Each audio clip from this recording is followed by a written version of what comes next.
लोकतंत्र के अंदर चुनाव एक उत्सव की तरह होता है। इस उत्सव में देश की जनता भागीदारी करती है, भागीदार बनती है, वोट देती है और ये निर्णय लेती है कि कौन उनका प्रतिनिधित्व करेगा। सभी पार्टियां अपने उम्मीदवार खड़ा करती हैं, उन उम्मीदवारों को जनता वोट देती है और जो जीतता है वो जनता से जुड़े हुए मुद्दों के ऊपर काम करता है, जनता से जुड़े हुए मुद्दों के ऊपर निर्णय लेता है। तो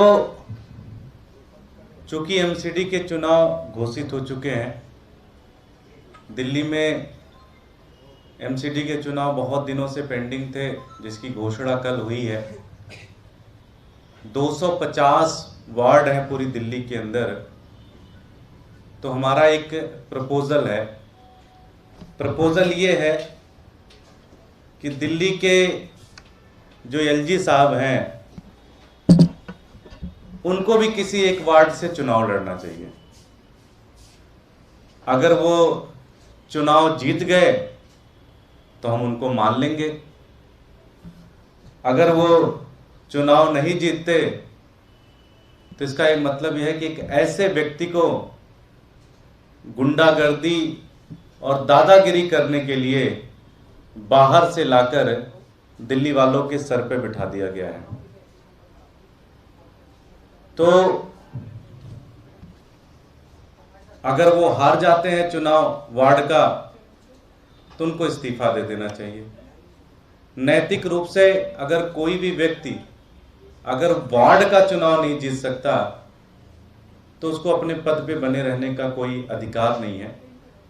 तो हमारा एक प्रपोजल है, हमारी एक मांग है कि दिल्ली के एलजी साहब को भी जो ये 250 वार्ड के चुनाव हो रहे हैं, इन वार्डों में से किसी एक वार्ड से उनको भी चुनाव लड़ना चाहिए। वो दिन भर दादागिरी, गुंडागर्दी उनकी चल रही है पूरी तरह से। दिल्ली वालों के ऊपर उनको लाकर बिठा दिया गया है। तो हम लोग चाहेंगे कि वो भी किसी एक वार्ड से चुनाव लड़े। चुनाव जीतते हैं तो उनकी हम सब लोग मानेंगे, और अगर चुनाव नहीं जीतते हैं तो उनको अपने पद पे बने रहने का कोई अधिकार नहीं है, उनको इस्तीफा दे देना चाहिए। बहुत बहुत धन्यवाद। कोई प्रश्न?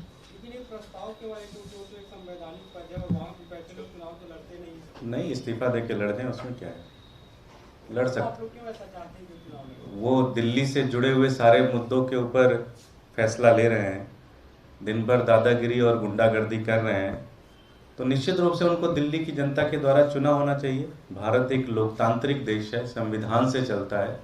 जनता जिसे वोट देती है वो उससे जुड़े हुए फैसले लेते हैं, तो उनको भी किसी वार्ड से चुनाव लड़ना चाहिए। आपका कहना है कि जो चुनकर आता है वो गुंडागर्दी कर सकता है? दादागिरी या गुंडागर्दी आपको नजर आ रही है? दिन भर यही चल रहा है, दादागिरी, गुंडागर्दी। क्या मायने हैं किस तरह से दादागिरी? पूरी तरह से दिन भर, चाहे वो अधिकारियों को बुलाकर दादागिरी गुंडागर्दी करनी हो, चाहे वो दिल्ली की जनता से दादागिरी और गुंडागर्दी करनी हो, तो दिन भर तो वही चल रहा है। तो बेटर होगा कि वो भी किसी एक वार्ड से चुनाव लड़े।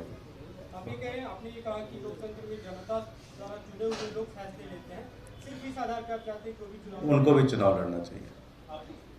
तो यानी कि आपका सीधा कहना है कि एलजी एक राजनेता की तरह बर्ताव कर रहे हैं, संवैधानिक पद से? हमारा ये कहना है कि उनको भी चुनाव लड़ना चाहिए। वो चूंकि दिन भर उनको हमारे सर पे लाके बिठा दिया गया है और दिल्ली की चुनी हुई जनता के वो फैसले उल्टा करते हैं, कभी उसके ऊपर रोक लगाते हैं, तो उनको भी चुनाव लड़ना चाहिए। लोकतंत्र में चुनाव तो लड़ना ही चाहिए।